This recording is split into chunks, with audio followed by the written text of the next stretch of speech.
പഞ്ചിന്റെ കഥ ശരിക്കും ഹൃദയസ്പർശിയാണ്. സ്നേഹത്തിനു വേണ്ടിയുള്ള ഏതൊരു ജീവിയുടെയും ദാഹം ആ കുഞ്ഞു കുരങ്ങന്റെ പ്രവൃത്തികളിൽ കാണാം. ആ ഒറാങ്ങുട്ടാൻ പാവ അവന് വെറുമൊരു കളിപ്പാട്ടമായിരുന്നില്ല, മറിച്ച് ലോകത്ത് താൻ ഒറ്റക്കൽ എന്ന് തോന്നിപ്പിച്ച ഒരേയൊരു തുണയായിരുന്നു. സ്നേഹം കൊതിച്ച കുഞ്ഞു കുരങ്ങന്റെ അതിജീവനം ലോകത്തെവിടെയും അനാഥത്വത്തിന് ഒരു മുഖമേയുള്ളൂ. അത് സുരക്ഷിതത്വമില്ലായ്മയുടെയും ഉത്കണ്ഠയുടെയും ഭയത്തിന്റെയും മുഖമാണ്. ആ മുഖമായിരുന്നു 7 മാസം പ്രായമുള്ള പഞ്ച് എന്ന കുട്ടി കുരങ്ങന്റേതും. 2025 ജൂലൈ 26 പഞ്ചിന്റെ ജനനം.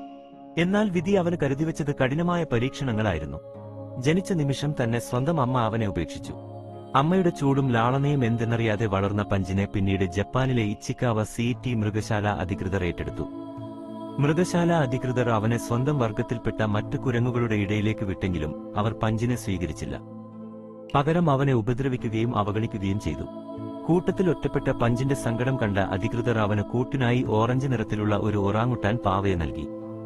പിന്നീട് ആ പാവയായിരുന്നു പഞ്ചിന്റെ ലോകം. അമ്മയുടെ സാമീപ്യവും സുരക്ഷയും അവൻ ആ പാവയിൽ കണ്ടെത്തി. എപ്പോഴും ആ പാവയെ നെഞ്ചോട് ചേർത്തു പിടിച്ചു നടക്കാനും അതിനോടൊപ്പം ഉറങ്ങാനും അവൻ ശീലിച്ചു. ലോകത്തെ മുഴുവൻ ഭയന്ന ആ കുഞ്ഞ് ജീവൻ ആ പാവയിൽ തന്റെ അഭയം കണ്ടെത്തി. എന്നാൽ ഇപ്പോൾ പഞ്ചിന്റെ ജീവിതത്തിൽ സന്തോഷകരമായ മാറ്റങ്ങൾ സംഭവിക്കുകയാണ്. മൃഗശാലയിൽ നിന്നുള്ള പുതിയ റിപ്പോർട്ടുകൾ പ്രകാരം അവൻ ഇപ്പോൾ മറ്റു കുരങ്ങുകളുമായി അടുപ്പത്തിലാവുന്നുണ്ട്. ഒരു മുതിർന്ന കുരങ്ങൻ പഞ്ചിനെ ചേർത്ത് പിടിക്കുന്ന ചിത്രം ലോകത്തിന്റെയാകെ മനസ്സ് നിറയ്ക്കുകയാണ്. അനാഥരായ, ഒറ്റപ്പെട്ടുപോയ ഒരുപാട് കുഞ്ഞുങ്ങളുടെ നൊമ്പരപ്പെടുത്തുന്ന പ്രതിരൂപമാണ് ഈ കുഞ്ഞ് പഞ്ച്.